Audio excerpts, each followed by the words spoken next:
Good morning, Philippines! Diyos marhay na aldaw sa gabos na paraan tabay niya to ngunyan na Domingo. Ini si Bombo Crisel Triviana ang makakaibahan nindo sa segment na Bombo Science and Technology.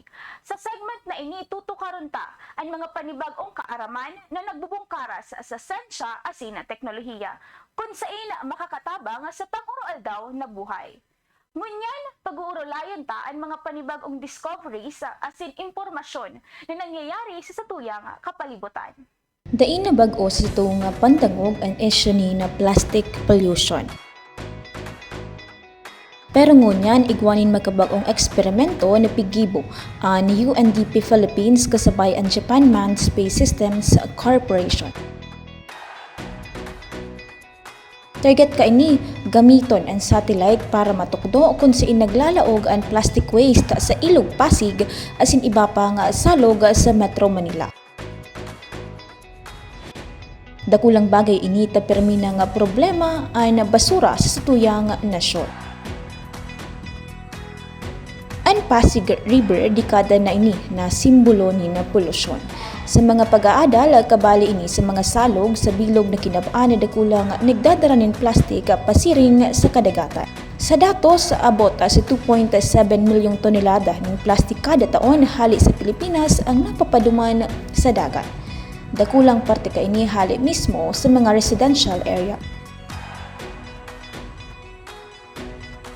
Pag-abot ng bagyo asin makusog na uran, lalo pa nga naglalaog ang problema.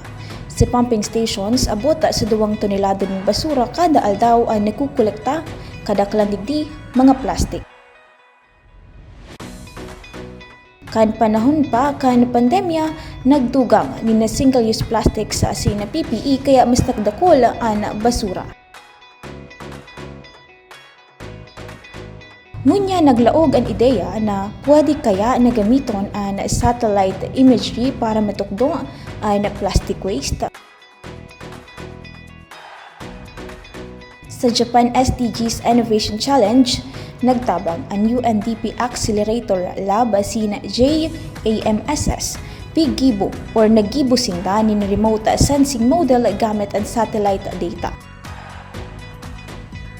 Tiga purbaraninda ini sa 10 lugar kung saan ang Estero sa Binondo, Sibilia Bridge sa San Juan, Estero sa Galina sa Pasay, Estero de Vita sa Manila asina parte kana Pasig asin Marikina River.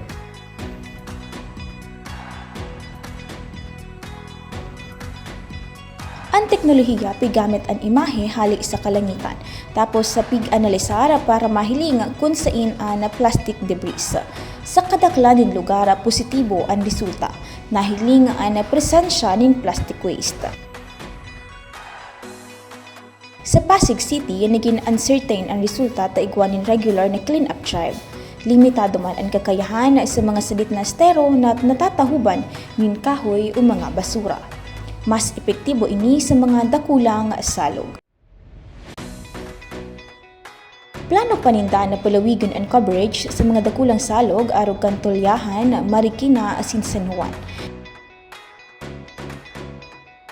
Kasabay man ang paggamit ng citizen science kung saan partisipasyon kan mga residente para mas madugangan ang datos asin mas mapalawig ang awareness. Igwa pa man planong gamiton ang digital twin na technology.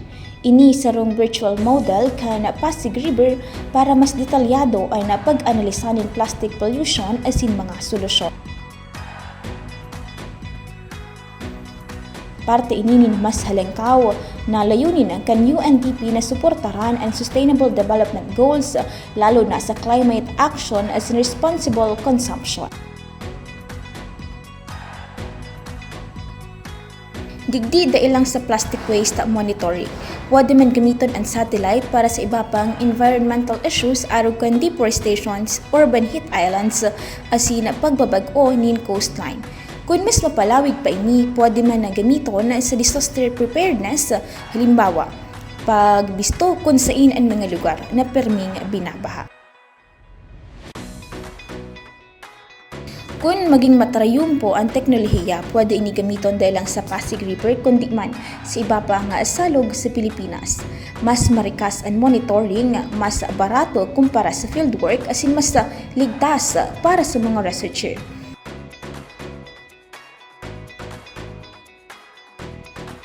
Makakatabang ini sa pagbuo ni ng mga policy, pagbisto nin mga hotspots nin polusyon, asin na pagtatao nin giya sa mga clean-up drive.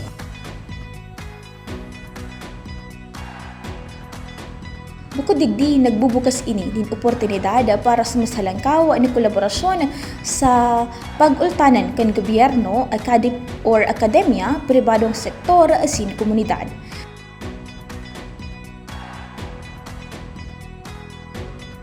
Sa paagi ng teknolohiya, mas nagiging posible ang real-time monitoring asin mas epektibo nga pagsolusyon sa problema ni na basura.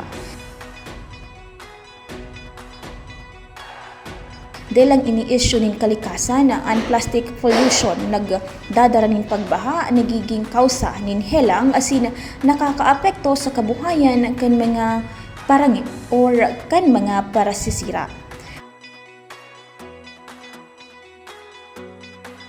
Kung dait na pig-aaksyonan, mas lalo pang naglalaog ang epekto sa itong komunidad.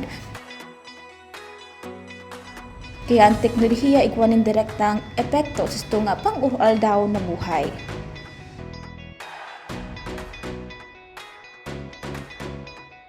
Ang eksperimento kan UNDP Philippines patunay na ang teknolohiya sa rumakusog na armas laban sa plastic pollution. Sa paggamit ng satellite remote sensing, digital twin asin citizen science, mas nagiging posible ang mas halangkaw na monitoring asin mas epektibong solusyon. Pero sa huri, ang laban kontra plastic waste da ilang obligasyon ay kan mga sayantipiko o gobyerno. Responsibilidad ini kan labang saro sa satong komunidad.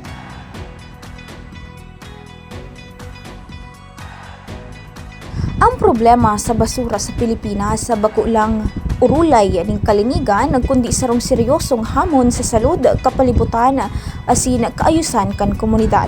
Ang padagos na pagdakul ning basura nagpapahiling ning pangangaipo para sa mas mahigot na pagpapautob kay waste management policies, mas aktibong partisipasyon kan mga residente asin mas mahiwas na kampanya sa tamang pag-aapon asin pagre-recycle.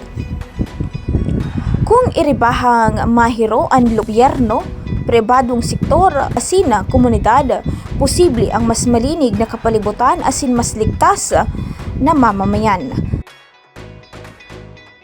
Ang problemang ini may potensyal na maging modelo kan urban sustainability kung ang disiplina, kooperasyon ay magiging parte kan pang-urual daw na gibuhon kan bawat saro.